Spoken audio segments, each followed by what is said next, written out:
नमस्कार दर्शकों, मैं उमाशंकर रावत पीएचडी तृतीय वर्ष का छात्र आईवीआरई पॉडकास्ट श्रृंखला में आपका हार्दिक स्वागत करता हूं। आज का विषय है वैज्ञानिक विधि द्वारा सुकर पालन। इस विषय पर विस्तार से चर्चा करने के लिए आज हमारे साथ हैं डॉक्टर अमित कुमार सर, जो कि पशु अनुवांशिकी विभाग में प्रधान वैज्ञानिक के रूप में कार्यरत हैं। साथ ही सर सुकर उत्पादन फार्म के प्रभारी भी हैं। सर, आपका पॉडकास्ट में हार्दिक स्वागत है। धन्यवाद। सबसे पहले हम आपसे यही जानना चाहेंगे कि सुकर पालन कैसे शुरू करें और अन्य पशुधन की तुलना में सुकरों को क्यों चुनें? सुकर पालन हमारे देश की कोई नई परंपरा नहीं है। सदियों से सुकर पालन कुछ लोग करते आए हैं। अगर हम देखें तो सुकर का मांस, जिन्हें हम लोग पॉर्क कहते हैं, विश्व में सबसे ज़्यादा कंज्यूम्ड मीट में से पॉर्क है, जो कि कुल मांस के उत्पादन का 34% पॉर्क के थ्रू होता है, के द्वारा होता है। इसीलिए सुकर पालन जरूरी है, क्योंकि हमारे यहाँ बाकी सारे लाइव स्टॉक सेक्टर का ग्रोथ प्रॉपर हुआ है। सुकर पालन आज भी कुछ सामाजिक धारणाओं की वजह से सही तरीके से अभी भी किसानों द्वारा अडॉप्ट नहीं किया गया है। सुकर पालन एक ऐसा व्यवसाय है जिसके थ्रू कम समय में ज़्यादा आय सुनिश्चित किया जा सकता है। जैसे कि सुकर पालन की कुछ खास विशेषताएं होती है। सुकर की फीड कन्वर्सन इफिशियंसी, कोई भी फीड को मांस में बदलने की क्षमता सबसे ज़्यादा होती है। ये लगभग 3-3.5 किलो फीड कंज्यूम करने के बाद, खाने के बाद 1 किलो मांस बना लेता है। ये साल में औसतन 2 बार बच्चा दे देती है। एक बार में 8 से 10 बच्चे होते हैं। तो किसान को इससे आय समयबद्ध तरीके से सुनिश्चित किया जा सकता है।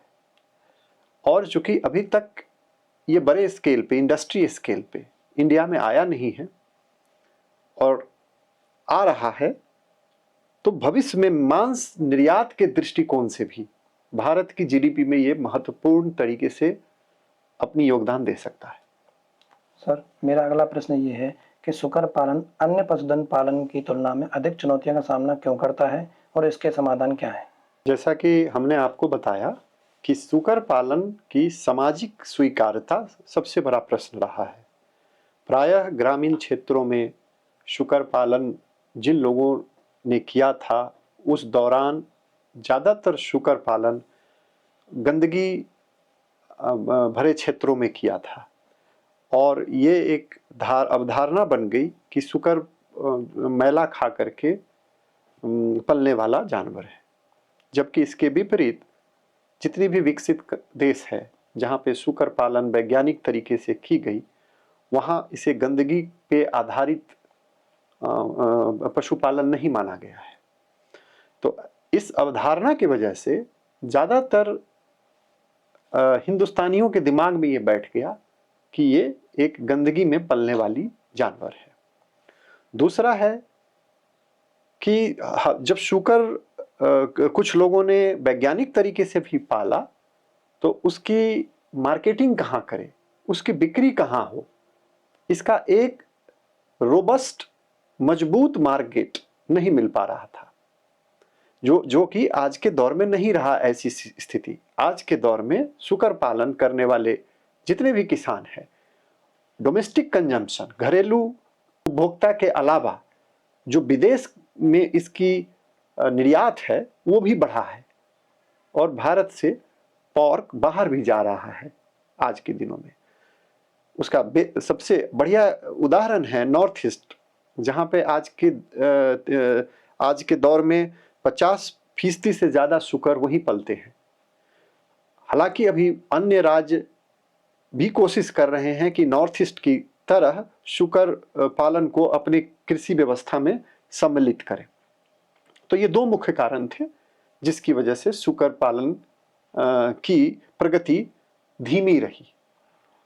आगे हम सर जानना चाहेंगे कि छोटे सुकर पालक किसानों के लिए कौन सी सरकारी योजनाएं और सब्सिडियां उपलब्ध हैं? आज के दौर में सरकार शूकर पालन को काफी प्रोत्साहित कर रही है। शूकर आवास के निर्माण के लिए कई राज्य सरकारें 40% तक सब्सिडी दे रही है, जिससे कि शूकर का गृह निर्माण किया जा सके। इसके अलावा नाबार्ड एवं अन्य बैंकों द्वारा इंटरेस्ट फ्री लोन की भी प्रस्तावना है। स्टार्टअप के तौर पे भी भारत सरकार शूकर पालन के कृषकों को धनराशि उपलब्ध करवा रही है। धन्यवाद सर। अब हम आपसे जानना चाहेंगे कि भारत में शूकर पालन के लिए उपयुक्त नस्लें कौन सी हैं? मुख्यतः शूकर के 2 नस्लें हैं, एक स्वदेशी नस्ल और दूसरा विदेश से निर्यातित नस्ल। मुख्यतः काले रंग की शूकर हिंदुस्तान के विभिन्न प्रांतों में पाया जाता है। वहां एक उसे लोकल ब्रीड के तौर पे डेवलप किया गया है, विकसित किया गया है। वो विभिन्न क्षेत्रों में, राज्यों में उन्हें डिफरेंट ब्रीड के तौर पे NBAGR ने उसका पंजीकरण किया है। उदाहरण के लिए जैसे कि बरेली जिले के लिए एक घुरहा पिग कहते हैं उसे, जो काले रंग का होता है। और स्वदेशी नस्ल में सबसे भारी जो नस्ल है वो है घुंघरू पिग। यह पश्चिम बंगाल में पाया जाता है एवं नॉर्थ ईस्ट के कई एक हिस्सों में इसकी अच्छी आबादी हो गई है। इसी तरीके से पश्चिम राज्यों के लिए अगोंड गोवा एक ब्रीड है, वो ICR कॉम्प्लेक्स गोवा द्वारा उसका पंजीकरण करवाया गया है। इसी तरीके से त्रिपुरा के लिए एक नस्ल है, मणिपुर के लिए नस्ल है, केरला के लिए पंजीकृत नस्ल है, अंडमान एंड निकोबार में अलग पंजीकृत देसी नस्ल की शूकर है। तो राज्यों के हिसाब से प्रायः रंग काला होता है और विभिन्न राज्यों में अलग अलग तरीके से इसे पंजीकृत किया गया है। ये जितनी भी शूकर है एक्सेप्ट घुंघरू, जो देसी नस्लों में सबसे बड़ा होता है, प्रायः ये 50 से 60 किलो तक के ही वजन होते हैं इसमें, और ये करीब करीब 6 इनका लीटर साइज है, एक बार में 6 बच्चे जन्मती है ये। तो इसका ग्रोथ रेट विदेश से निर्यातित नस्ल से कम होता है। ज़्यादातर हमारे किसान पहले यही देसी नस्ल पालते थे और ज़्यादातर ये अपने घरेलू उत्पाद के तौर पे ही ये इसको कंज्यूम कर लेते थे। बाद में ये चर्चा हुई कि विदेश से लाए गए नस्ल अच्छे होंगे। उस दौरान न्यूयॉर्कशायर, लैंडरेस, टैमवर्थ, हैम्पशायर, ड्यूरॉक, ये नस्लें विदेश से निर्यातित किए गए और इन नस्लों को निर्यातित करने के बाद पाया गया कि इन नस्लों में प्रायः बीमारी जल्दी हो जा रही थी, या इनका जो प्रजनन दर है या प्रजनन क्षमता आने के बाद थोड़ा सा कम हो जा रहा था। तो फिर उत्तरोत्तर ये विचार आया कि स्वदेशी नस्ल का हम क्रॉस करके संकर वर्ण या संकर नस्ल पैदा करें, जहां एक तरफ एक स्वदेशी नस्ल होगा और दूसरी तरफ दूसरा पेरेंट जो होगा उसका विदेश से निर्यातित होगा, और इस तरीके से काफी संकर वर्ण तैयार किए गए। इसी संदर्भ में हम जानना चाहेंगे कि ये संकर वर्ण नस्लों के क्या लाभ हैं? जैसा कि हमने आपको बताया कि संकर वर्ण के शूकर बनाने के लिए एक और हम स्वदेशी नस्ल को रखते हैं पेरेंट के तौर पे और दूसरी तरफ विदेशी नस्ल के शूकर को। ऐसा इसलिए करते हैं कि स्वदेशी नस्ल के जो शूकर होते हैं उसमें रोग से लड़ने की क्षमता अच्छी होती है, और जो विदेशी नस्ल के शूकर होते हैं उसमें ग्रोथ रेट ज़्यादा होता है, उसकी वृद्धि दर ज़्यादा होती है। तो जब वृद्धि दर ज़्यादा होगा और बीमारियों से लड़ पाएगा, ऐसी अवधारणा लेकर के संकर नस्ल बनाए गए। संकर नस्ल भी विभिन्न राज्यों में विभिन्न स्वाइन ब्रीडिंग पॉलिसी के तहत डेवलप किए गए। जैसे कि बरेली में हमने लैंडली पिग बनाया एवं रजिस्टर्ड भी करवाया। लैंडली पिग में हमारा देसी घुर्रा और विदेशी लैंडरेस के 75% ब्लड का इनहेरिटेंस स्थापित करके बनाया गया है। इसी प्रकार क्षेत्र वाइज क्षेत्रवार तरीके से विभिन्न राज्यों में विभिन्न विदेशी नस्ल का प्रयोग लोकल देसी या स्वदेशी सूकरों के ऊपर हुआ। उदाहरण के तौर पे जैसे कि एक पिग की संकर नस्ल है रानी, जिसे एनआरसी गुवाहाटी ने बनाया है, जो कि एक आईसीआर का संस्थान है। उसमें उन्होंने घुंघरू का क्रॉस उन्होंने हैम्पशायर से करवाया। इसी तरीके से एक सूकर है झारसुक, झारखंड के लोकल देसी सूकर का क्रॉस वहां टैमवर्थ से करवाया। तो ज्यादातर उत्तर भारत में न्यूयॉर्क शायर और लैंडरेस का प्रयोग किया गया, जबकि पूर्वोत्तर राज्यों में हैम्पशायर का प्रयोग क्रॉस ब्रीड बनाने के लिए किया गया। और साउदर्न इंडिया में भी, जैसे कि केरला में मैनुथी वाइट एक संकर नस्ल की सूकर डेवलप की गई, जिसमें लोकल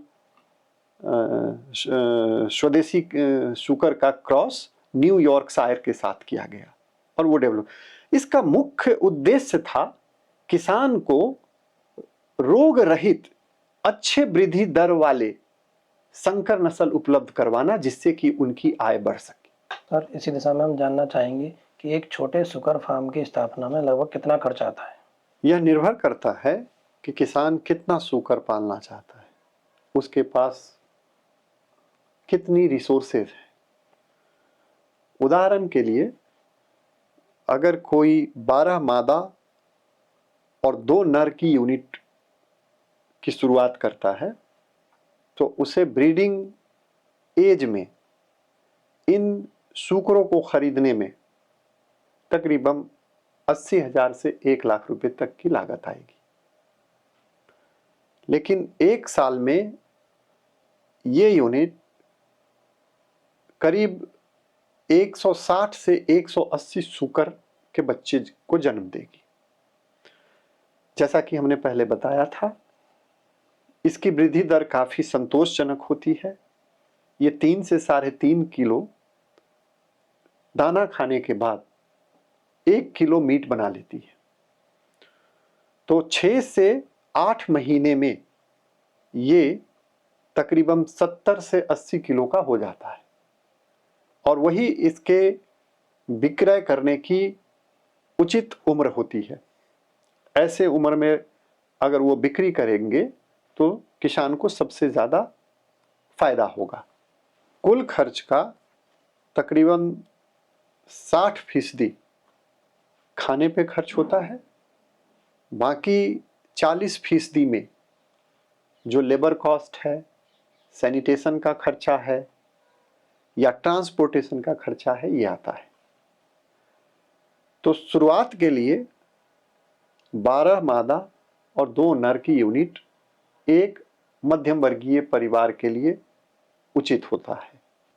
हालांकि इंडस्ट्रियल स्केल पे आज के तौर पे काफ़ी प्रगतिशील किसान इसको अपना रहे हैं और वो ज़्यादा अच्छा मुनाफा भी कमा रहे हैं, लेकिन उनकी एक्सपोर्ट चेन बहुत अच्छी है, पॉर्क चेन, जिससे कि वो अपने मांस की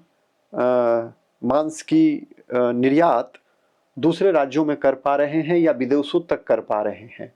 सर, आगे हम जानना चाहेंगे कि भारत में सुकर पालक अपने पशु कहाँ बेचते हैं? यह भी राज्य के ऊपर निर्भर करता है। जैसे कि नॉर्थ ईस्टर्न स्टेट जो है हमारे, उसमें ज़्यादातर शुकर मांस का वो खुद ही उपभोक्ता के तौर पे उपभोग कर लेते हैं। लेकिन जो नॉर्दर्न इंडिया के स्टेट्स हैं, जैसे कि पंजाब है, उत्तर प्रदेश है, ये इसमें जो बड़े किसान हैं वो निर्यात करते हैं उन्हीं राज्यों में जहाँ पे इनका कंजम्पशन ज़्यादा है। अन्यथा ये एक्सपोर्ट में भेज देते हैं बाहर विदेश में। जैसा कि पहले बताया था कि विदेश में पॉर्क जो है मोस्ट कंज्यूम्ड मीट में से है, तो वहाँ पे उनको बेचने पे अच्छा मुनाफा भी हो जाता है। दूसरी महत्वपूर्ण बात यह है कि जैसे आप जानते हैं कि मैकडोनाल्ड एक ऐसा चेन है जिसमें चिकन मीट बेस्ड सारे प्रोडक्ट बनते हैं। तो इंडिया में अभी नए तौर पे नए तरीके से पॉर्क चेन भी आ रहा है, जिसमें प्रोसेस्ड मीट को प्रिजर्व करके भी लंबे समय तक वो रख पा रहे हैं। तो ये दो एवेन्यूज हैं जहां से वो अपनी इनकम या अपनी आय वृद्धि कर पा रहे हैं। सर, आगे हम जानना चाहते हैं कि भारतीय सुकर फार्मों में आम बीमारियां कौन सी हैं? वैसे तो कई बीमारियां हैं शुगर के, लेकिन मुख्य बीमारी के तौर पे क्लासिकल स्वाइन फीवर एक बहुत ही डेडली डिजीज है जो अचानक all in all out pattern पे आती है।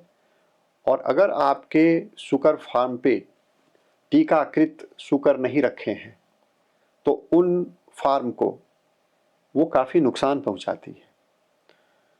इसके अलावा फुट एंड माउथ डिजीज़ भी होती है शुगर में, वो भी काफ़ी नुकसान करती है। सबसे ज़्यादा महत्वपूर्ण होता है पिगलेट की बीमारी, जिसको समय पे निदान करना या समय पे उसका उपचार में लाना अति आवश्यक होता है।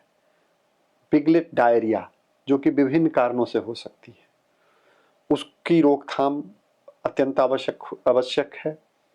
पिगलेट न्यूमोनिया खास करके ऐसे पिगलेट के शेड में जिसमें आर्द्रता और तापमान ज़्यादा होता है, तो बरसात के बाद पिगलेट न्यूमोनिया मोर्टेलिटी का, मृत्यु दर का एक मुख्य कारण है। ये सब कुछ प्रमुख बीमारी है। इसके अलावा कुछ इमर्जिंग बीमारी है, जैसे अफ्रीकन स्वाइन फीवर। ये जो बीमारी है ये प्रायः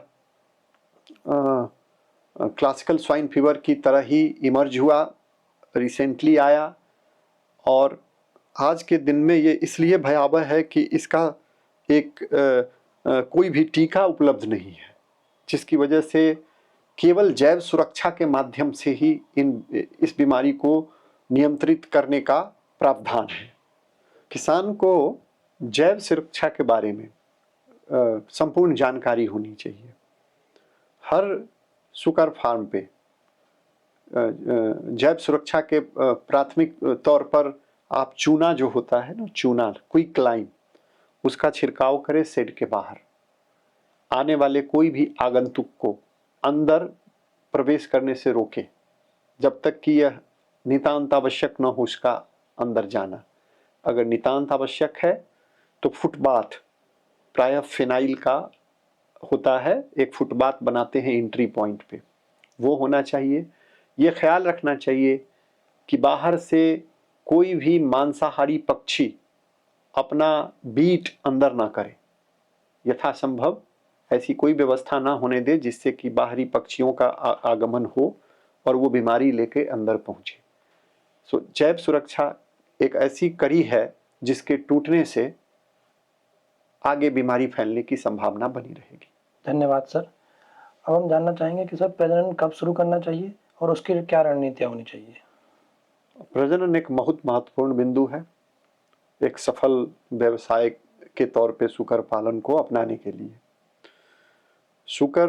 मादा शुकर 8 महीने की उम्र में, जबकि वो 90 से 100 किलो की वजन की हो गई हो, तब उसका प्रजनन शुरुआत किया जा सकता है, जबकि नर का प्रजनन तकरीबन 10 महीने के बाद, 10 से 12 महीने की अवधि में नर का चयन करना चाहिए। और नर के चयन के समय भी ये ध्यान रखें कि ये अगर आपका संकर नस्ल का शुकर है अगर, या विदेश से निर्यातित नस्ल का शुकर है, तो वो 100 किलो से ऊपर की हो। जब मादा शुकर प्रजनन के लिए तैयार होती है तो तो उस समय वो हीट में जब होती है तो उसका जो वाल्वा होता है जेनाइटेलिया, प्रजनन अंग में सूजन जैसी दिखेगी, लाल रंग की हो जाती है वो, और वो सही उपयुक्त समय होता है मेटिंग के लिए। उस समय वो माउंटिंग के लिए उपयुक्त समय है। उस समय आप उसे माउंटिंग करवाएं और कोई भी रिस्क ना ले कि ये कंसीव करेगी या नहीं करेगी। अतः इसका 12 घंटे बाद दोबारा माउंट करवाएं, तब आप सुनिश्चित कर लेंगे कि नहीं, प्रजनन संपन्न हो चुका है। और आज के समय इवन किसान जो है वो आर्टिफिशियल इंसेमिनेशन जैसे गाय में होता है वैसे शुकर में भी शुरू हो गया है। शुकर में फ्रेश सेमन ले करके और एक अच्छे नस्ल के बोर से एक ही बार में 10 से 12 शुकर का प्रजनन सुनिश्चित करवाया जा सकता है। इससे फायदा ये होता है कि आप आसपास के जो भी शुकर मादा शुकर है अन्य किसानों के घर में भी उसे कम मेल रख के भी मेटिंग सुनिश्चित किया जा सकता है। लेकिन ध्यान रखना चाहिए कि वो नर बहुत लंबे समय तक प्रयोग में नहीं रहे, क्योंकि बहुत लंबे समय तक अगर प्रयोग में रहेगा तो उसमें में फिर इनब्रीडिंग डिप्रेशन होगा। अंतः प्रजनन की वजह से इनब्रीडिंग डिप्रेशन होता है, जो कि फिर बच्चों की संख्या पे, वृद्धि दर पे बुरा प्रभाव डालेगी। सो नर को सही समय पर हमें उसे नए नर से रिप्लेस करते रहना चाहिए। सर, अब हम आगे जानना चाहेंगे कि पिगलेट मृत्यु दर को कैसे कम किया जा सकता है। पिगलेट मृत्यु दर एक सफल शुकर पालन के लिए बहुत महत्वपूर्ण मानक है। ये विभिन्न कारणों से होता है। पहले कारण समझना चाहिए। प्रायः वैज्ञानिक शुकर पालन में यह कहा जाता है कि 35 दिनों के बाद पिगलेट को वींड कर देना चाहिए, मादा से अलग कर देना चाहिए। यह आवश्यक नहीं है कि किसान भी 35 दिन वाला फॉर्मूला अपना ले। जब उनको खास करके आर्टिफिशियल फीडर उपलब्ध नहीं है तो वैसी परिस्थिति में वो 1 सप्ताह और डिले कर सकते हैं। 42 दिन तक भी वो विनिंग करे तो कोई नुकसान नहीं होगा। और इस दौरान जो पिगलेट्स होती है वो काफ़ी मजबूत हो जाती है ग्रूमिंग के लिए। दूसरा महत्वपूर्ण पिगलेट के मृत्यु का कारण है कि वो जब मादा रेस्ट करने के लिए जाती है, दूध पिलाते वक्त जब वो लेटती हैं तो प्रायः वो अपने शिशुओं के ऊपर लेट जाती है। उसकी वजह से शिशुओं का जो न्यूबॉर्न पिगलेट्स होते हैं उनकी मृत्यु हो जाती है। ऐसी परिस्थिति में एंटी क्रशिंग डिवाइस, जिससे कि पिगलेट के ऊपर लेटने की संभावना कम हो जाए, उसके लिए लकड़ी के छोटे छोटे बॉक्स बनाए जाते हैं जिसके अंदर पिगलेट रहे और केवल दूध पीते समय ही बाहर निकले। ये पिगलेट हाउस में होने ये जो है मदरिंग हाउस है 100 के हाउस में होने की ज़रूरत है इसकी। तीसरी बीमारी की वजह से होती है, खास करके जो दूध लेने वाली पिगलेट्स होती है उसमें डायरिया होने का संभावना होता है। अतः ऐसी स्टेज में उन्हें आयरन सप्लीमेंट बहुत आवश्यक है। जो मिनरल्स दे रहे हैं उसमें आयरन का सप्लीमेंट हो, और पिगलेट अगर न्यूमोनिया हो रहा हो तो ड्राइनेस रहना चाहिए, आर्द्रता कम हो उस जगह की, जिससे कि न्यूमोनिया होने की संभावना कम हो। लाइट एंड वेंटिलेशन की प्रॉपर व्यवस्था हो वहाँ। इन सब बिंदुओं पे ध्यान रख के पिगलेट की मोर्टलिटी को कम किया जा सकता है। धन्यवाद सर। सुकर पालकों को फार्म वेस्ट प्रबंधन कैसे करना चाहिए और क्या सुकर गोबर बायोगैस के लिए उपयोग किया जा सकता है? अच्छा प्रश्न है आपका। अभी तक प्रायः लोग इसे बायोगैस के लिए उपयोग में नहीं लाते थे। भारतीय पशु चिकित्सा अनुसंधान संस्थान ने एक प्रयोग किया और उसमें ये सुनिश्चित किया था कि इससे बायोगैस उत्पादन काफ़ी सुगमता से किया जा सकता है। इसके अलावा जैविक खाद के तौर पे भी जो शुगर के अपशिष्ट है उसका प्रयोग करना संभव है और लोग किए भी हैं। इससे आप मिक्स्ड फार्मिंग कंसेप्ट पे भी चल सकते हैं, जिसमें मछली, शुकर और पोल्ट्री तीनों एक साथ पाल सकते हैं। यह आपके फूड चेन को भी काफ़ी हेल्दी रखता है। ये जैविक खाद के तौर पे जो हमारे पेड़ पौधे हैं या फसल है उसे भी एक ऑर्गेनिक क्रॉप प्रोडक्शन की तरफ जाने में मदद करता है। आगे सर हम जानना चाहेंगे क्या जेनेटिक्स, चयनात्मक प्रजनन और एआई आधारित उपकरण सुकर पालक में भारत में प्रवेश कर रहे हैं? पारंपरिक तौर पे शुरू से ही जो चयनात्मक प्रजनन है ये तो किसान भी करते रहे हैं, वैज्ञानिक भी करते रहे हैं। इसी आशय से वर्ष 1971 में all India coordinated research project on pig की शुरुआत की गई, जिसका मुख्य लक्ष्य था शुकर के नस्लों में आनुवांशिक सुधार लाना एवं उत्तरोत्तर अच्छी वृद्धि दर वाले रोग निरोधी क्षमता वाले शुकर का उत्पादन करना। ये होते रहा है। हाल के दिनों में अब पहले जहाँ जेनेटिक इम्प्रूवमेंट की बात होती थी, अब जीनोमिक इम्प्रूवमेंट की बात हो रही है, जीनोमिक सिलेक्शन की बात हो रही है। ये भी विदेश में जो उनके शुकर के हर्ड्स थे उसमें काफ़ी सुधार लाया, काफ़ी वृद्धि दर बढ़ाया है। भारत भी इस ओर अग्रसर हो चुका है। एआई टूल्स का भी काफ़ी यूज कर रहे हैं, जैसे कि एआई टूल का प्रयोग बिना शुकर को स्लॉटर किए उसके जो मार्बलिंग परसेंटेज है, यानी कि जो मसल के बीच में फैट है, कितना फैट है, इसका आकलन इमेज बेस्ड तकनीकी से करना सुगम हो गया है, जिससे कि ये आसानी से पता चल जाता है कि शुकर में जो वृद्धि हुई है वो चर्बी की वजह से हुई है या मांस की वजह से हुई है। तो ये सारी तकनीकी एक तरीके से कन्वर्ज होकर के जीनोमिक सिलेक्शन को मजबूती दे रही है और ये नया आयाम है जिस ओर वैज्ञानिक विधि द्वारा अग्रसर हुआ जा सकता है। धन्यवाद सर। आगे सर हम जानना चाहेंगे कि नए शुकर पालक कौन सी सबसे बड़ी गलतियां करते हैं और उनके लिए आपका क्या सुझाव रहेगा? प्रायः शुकर पालक जो गलती करते हैं कि जब भी नए शुकर वो खरीद के लाते हैं तो उसको पुराने शुकर के साथ मिक्स कर देते हैं या उसके पास रख देते हैं। ऐसी भूल नहीं करना चाहिए। उन्हें एक क्वारंटाइन सेट, एक अलग जगह पे एक कमरा बनाना चाहिए शुकर के लिए, जहाँ पे नए शुकर खरीदारी के बाद कम से कम 21 दिन तक रखे जा सके, जिससे कि ये पता चल सके कि जो नए शुकर खरीदे गए हैं उसमें कोई बीमारी तो नहीं है। ये सबसे महत्वपूर्ण बिंदु है जिस पे ध्यान देना चाहिए। दूसरा महत्वपूर्ण, कई दफ़ा वो जो हमारा जैव सुरक्षा चक्र है उसको नज़रअंदाज करते हैं। शुकर फार्म पे अनावश्यक रूप से किसी भी आगंतुक को ना आने दे। ये दूसरी महत्वपूर्ण बिंदु है जिस पे ध्यान देना चाहिए। तीसरी महत्वपूर्ण बिंदु ये है कि जब वो जितने भी बच्चे हो रहे हैं उन बच्चों को आपस में वो मीटिंग करने लगते हैं। आपस में मीटिंग करने से, ब्रदर सिस्टर मीटिंग करने से इनब्रीडिंग डिप्रेशन होता है।